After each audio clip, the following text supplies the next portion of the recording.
Alright, Chapter 8 of The Big Switch, and its title is The Great Unbundling. It starts off in the chapter talking about how when electricity came about, the whole nation was thriving in unity because of the radio, because of television. Everyone was tuned in to what was going on around them. As time continued, though, the culture of our nation began to change with the introduction of the internet. And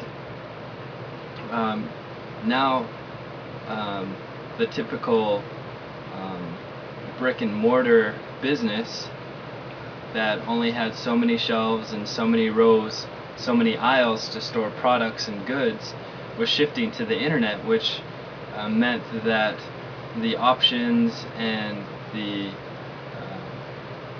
supply could be infinite if wanted to be, because the internet allowed for expansion and there were no limits on the internet as far as how much shelf space you have or how much inventory is at hand. The internet comes a lot of opportunity and a lot of growth, and the possibilities become that much bigger. It talks, there's a nice little sentence in here that says,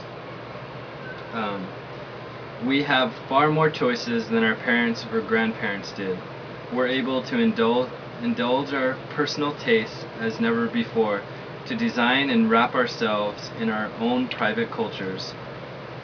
So talking about how nowadays we have more choices and more opportunities, and it's a matter of filtering what we view and filtering what we need, what we read, what we watch, what we listen to. Whereas before, anyone was excited to get whatever they could. And so it then goes into talking about the newspaper company and how they're based on bringing everything together into one spot on paper. All the news from the local area, the nation, the world, all in one paper.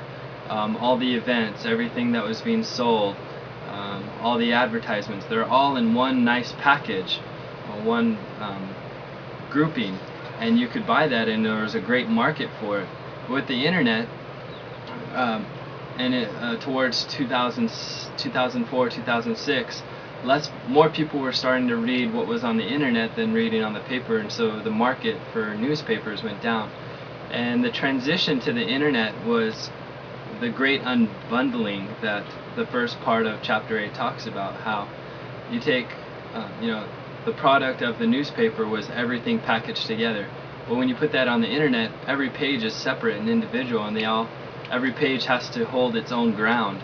Whereas before, it could all be packaged together, the good things, the weak things, and it didn't really matter. It was a package. You bought it all together. But with the internet, you don't pay for anything, and you go directly to the article you want to read. You don't go through the fluff of flipping over the page and looking through the advertisements.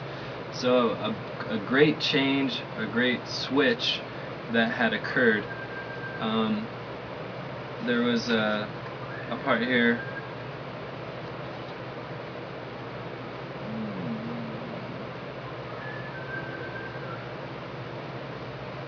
It says, from the newspaper stand, how do we create high quality content in a world where advertisers want to pay by the click and the consumers don't want to pay at all? The answer may turn out to be equally simple: we don't. So the whole change in the marketplace, the way advertisements are being done, it's all changing so fast. And it's very interesting to start learning about the unbundling of packages into separate files and separate pages on the internet. So I'm looking forward to the second half of Chapter 8, and I'll report then.